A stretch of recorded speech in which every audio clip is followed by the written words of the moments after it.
အားလုံးပဲမင်္ဂလာပါဒီက sharing YouTube channel ကနေပြန်လိုက်ကြိုဆိုလိုက်ပါတယ်ကျွန်တော်ဒီနေ့မှာလူငယ်လူရွယ်တွေအတွက်အချိုးဖြစ်ထွန်းစေမဲ့အကြောင်းအရာတစ်ခုကိုတင်ဆက်ပေးသွားမှာဖြစ်ပါတယ်ဒါကတော့ယနေ့ခေတ်အကြောင်းသားရွယ်လူငယ်တွေမှာမကြာခဏဆိုသလိုကြားနေရတဲ့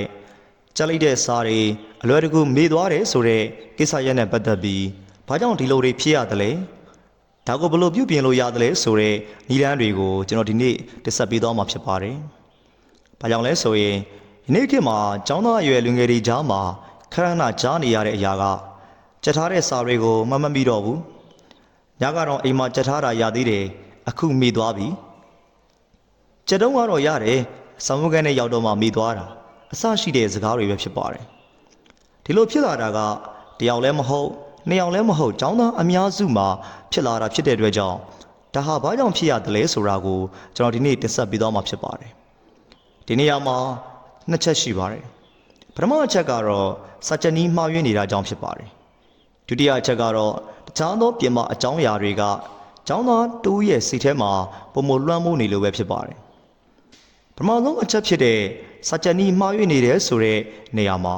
စာပေဘာသာရပ်တွေကိုကျက်စာနဲ့တွက်စာဆိုပြီးတော့ခွဲပြောပြပါမယ်ပထမဆုံးကျက်စာဘာသာရပ်တွေနဲ့ပတ်သက်ပြီးကျောင်းသားလူငယ်တွေမှားယွင်းစွာလှုပ်ဆောင်နေတဲ့အရာတစ်ခုကအကြောင်းအရာကိုတည်တည်ချာချာနားလည်အောင်အရင်မကြိုးစားပဲစကလုံးတွေကိုပဲထက်ခါယူပြီးအာကုံဆောင်နေကြတဲ့အရာမျိုးကြောင့်ဖြစ်ပါတယ်။ကျက်စာနဲ့သဘောကကိုတက်မဲ့ကျက်စာကမြန်မာစာလားပထဝီလားတမိုင်းလားဘယ်လိုဘာသာပဲဖြစ်ဖြစ်သူကောင်းစင်နဲ့တက်ဆိုင်တဲ့အကြောင်းအရာကိုအရင်ဦးဆုံးနားလည်အောင်ကြိုးစားသင့်ပါတယ်။ဒီလိုနားလည်သွားရင်ကိုယ့်ရဲ့အတွေးစိတ်ကူးထဲမှာအဲ့ဒီဖြစ်ရက်ကိုပုံဖော်ကြည့်လို့ရပါတယ်။ပုံဖော်ကြည့်လို့အကြောင်းအရာကိုနားလည်သွားပြီဆိုရင်အဲ့ဒါကိုဘလို့ပုံစံနဲ့ရေးသားထားလဲဆိုတဲ့စာအရေးသားကိုအာယုံစိုက်ပြီးလေ့လာကြည့်ပါအဲ့လိုလှုပ်ဆောင်ပြီးသွားပြီဆိုရင်ကိုကြက်ရမယ့်စာရဲ့တဝက်လောက်ကိုရသွားတယ်လို့ဖြစ်သွားပါလိမ့်မယ်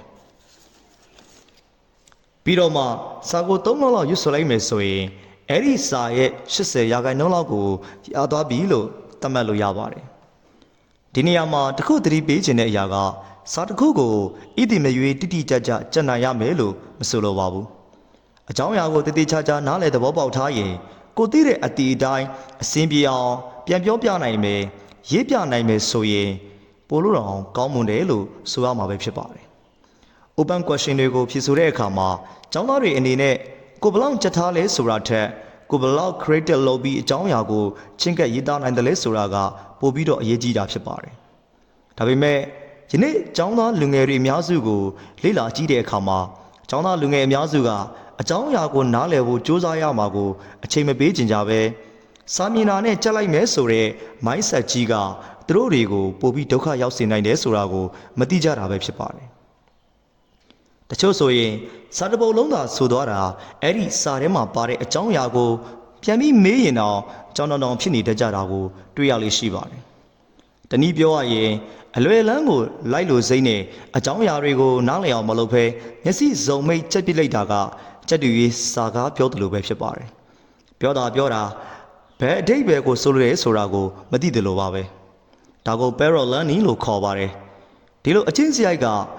ရေတိုမှာတော့ဟုတ်တယ်လို့ရှိပေမဲ့တကယ်တမ်းအတန်းကြီးရောက်လို့စာရီများလာတဲ့အခါမှာလူကိုယူစေနိုင်တဲ့စာချနည်းတွေဖြစ်ပါတယ်ဒါကြောင့်အကြောင်းအရာကိုနားလည်အောင်စူးစမ်းလိုက်တာကပထမတော့အချိန်ကြာတယ်လို့ထင်ရပေမဲ့ရေရှည်မှာမှတ်မိနိုင်တဲ့စာချက်နည်းပဲဖြစ်ပါတယ်ဒီနေရာမှာတွက်စာတွေကိုလေ့လာတာနဲ့ပတ်သက်ပြီးတော့ကျောင်းသားအများစုလွဲမှားနေတဲ့အရာလည်းရှိပါသေးတယ်အဲ့ဒါကဘာလဲဆိုရင်ကျောင်းသားအများစုဟာနားမလည်လို့ချက်ပစ်လိုက်တယ်ဆိုတာပဲဖြစ်ပါတယ်တွက်တဲ့ဘာသာရပ်ကိုကျက်စာလို့ချက်လိုက်တယ်လို့ကြားတဲ့အခါမှာတကယ်စင်မကောင်းဖြစ်သွားတာတော့အမှန်ပဲဖြစ်ပါတယ်ဥပမာတင်ချောင်းလိုဘာသာရပ်မှာကျောင်းသားအများစုကtheorem တွေကိုနားလည်အောင်မကြိုးစားပဲပု္ပ္ပာတွေကိုအလွတ်ကျက်နေတာကခဲဖြစ်တဲ့သူစီကိုမသွားပဲခဲနောက်ကိုလိုက်နေတဲ့ခွေးတစ်ကောင်လုံးနဲ့သွားပြီးတော့တူပါတယ်။ theorem တွေကိုနားလည်အောင်လုပ်ထားရင်ဘလို့ပု္ပ္ပာလာတွက်လို့ရတယ်ဆိုတာကိုကျောင်းသားတွေကလက်မခံချင်ကြပဲကျက်လိုက်တာကပို့ပြီးတော့မျက်စံတယ်လို့လက်ခံထားကြတာပဲဖြစ်ပါတယ်။ဒီလိုအရာကိုကြားရတာကတကယ်စိတ်မကောင်းစရာပဲဖြစ်ပါတယ်။တမန်ကိန်းကနန်းတွေကိုတော့ပေါင်းတို့မြောက်စားမလို့ချင်ကြတော့ပဲကြက်လိုက်တယ်ဆိုတာကြီးကတော့တကယ်ရင်လေးစရာကောင်းတဲ့အရာတစ်ခုပဲဖြစ်ပါတယ်။တွက်စာရဲ့သဘောကတ theorem ကိုအရင်နားလည်အောင်လုပ်ပြီးမှအဲ့ဒီ theorem ကိုကိန်းဂဏန်းတွေနဲ့အမျိုးမျိုးထက်တွက်နိုင်အောင်လေ့ကျင့်ရမှာဖြစ်ပါတယ်။နောက်ပြီးတွက်စာရဲ့သဘောကစဉ်းစားတွေးခေါ်မှုကိုအခြေခံတဲ့ဘာသာဖြစ်တဲ့အတွက်ကြောင့်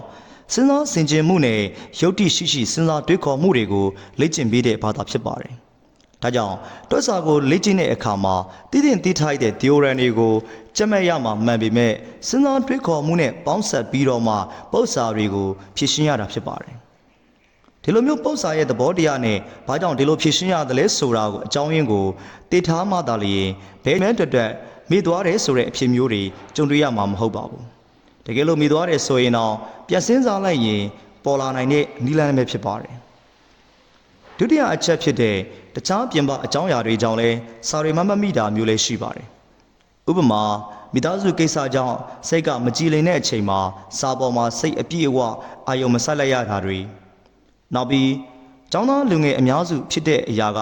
သမီးစားကိစ္စတွေပေါ်မှာအရေးကြီးကိစ္စအနေနဲ့သတ်မှတ်ပြီးလှုပ်ဆောင်နေတာကစာပေါ်မှာအာရုံစိုက်မှုတွေကိုလျော့နေသွားစေနိုင်ပါတယ်။ဒါပြင်တခြားသောမိုးရစေးဝါးလိုအရာတွေသုံးဆွဲမှုတွေကြောင့်လည်းမှတ်ဉာဏ်အားတွေရောကျလာတာမျိုးတွေကြောင့်လည်းဖြစ်နိုင်ပါတယ်။ဒါကြောင့်ကျောင်းသားတစ်ယောက်အနေနဲ့စာတွေကိုကြက်မှတ်သမျှရဖို့အတွက်နဲ့ရတဲ့စာတွေကိုရေရှည်မှာမှတ်မိဖို့အတွက်ဆိုရင်တော့ပထမအချက်မှားယွင်းတဲ့စာချက်နည်းတွေကိုစွန့်လွတ်ပြီးတော့မှမှန်ကန်တဲ့နည်းလမ်းတွေနဲ့ကြက်မှတ်ဖို့လိုအပ်ပါတယ်။ဒီနည်းလမ်းကရေရှည်မှာအကျိုးဖြစ်ထွန်းစေတဲ့နည်းလမ်းပဲဖြစ်ပါတယ်။အကျိုးမဖြစ်ထွန်းစေတဲ့အလွယ်နည်းလမ်းတွေကိုစွန့်လွတ်ပြီးတကယ်တမ်းကိုယ့်အတွက်အကျိုးရှိစေမဲ့အရာတွေကိုပဲအစဉ်တစိုက်နဲ့လေ့ကျင့်ပြိုးထောင်သင့်ပါတယ်။ဒုတိယအချက်ကတော့ကိုယ့်ရဲ့စိတ်အာရုံကိုအနှောက်အယှက်ဖြစ်စေနိုင်တဲ့တခြားသောပြင်ပအကြောင်းအရာတွေကိုရှော့ချပြီးတော့မှစာတစ်ခုတည်းပေါ်မှာပဲအာရုံစိုက်ထားမယ်ဆိုရင်